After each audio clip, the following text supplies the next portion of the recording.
you first because of the news of the Big Ten, where the Big Ten athletic directors have decided to sort of, not that, I guess you could say they're giving the Eastern Championship to Ohio State, although there's no way that they would have lost against Michigan this Saturday. But that puts you as a Northwestern alum in a position where I have to ask you the question. Let's forget the media member part of this. As a member of the alumni of Northwestern, does this bother you in any way, or you're just happy to be there? Well, I'm happy to be there as a Northwestern alum, but I've always told my buddies from college that my love for the Buckeyes supersedes my going to Northwestern, to get my degree. I'm born and bred Ohio State. I love the Buckeyes. So honestly, when the Buckeyes meet Northwestern, I want to see Ohio State win so that they have a shot at the Final Four. Did the Big Ten make the right move by doing this? I'm not so sure, Les. You know what? Because I guess we'll find out when the final college football playoff committee vote, is taken and when the Final Four are decided, because it's still a bit of a gamble to me that Ohio State is going to be making its case on just a 6-game sample. And, it's possible if Ohio State struggles to win the Big Ten title game. Now, obviously, if they lose, they're out.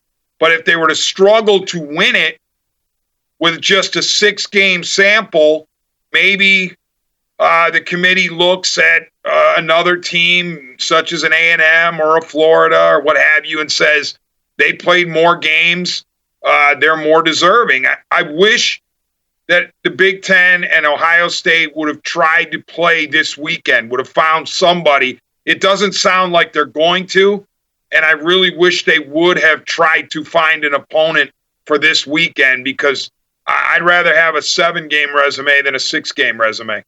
Do you think they could have told Michigan to go find an open stadium or go find a different play, some other venue, and let's get this play in? Because I'll tell you, I talked to some Michigan and Ohio State people today, and most of the Michigan people not happy at all. He said, what about the kids who played for this game, the Michigan-Ohio State game? They've played their entire high school, junior high school careers, went to Michigan to do just that, and they're not going to get the opportunity. So do you have any blame for, although the numbers are staggering, how many people are involved, but do you have any problem with Michigan and what they did to avoid the game?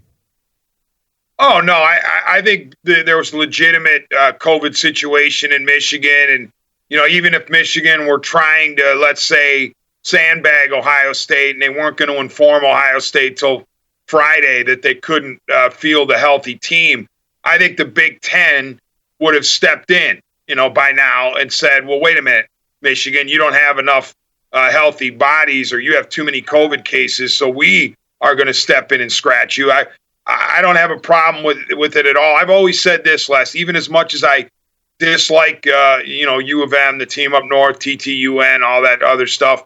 I never wish ill on anyone. I never wish sickness on anyone, injury on anyone. I hope Michigan completely recovers from its COVID situation.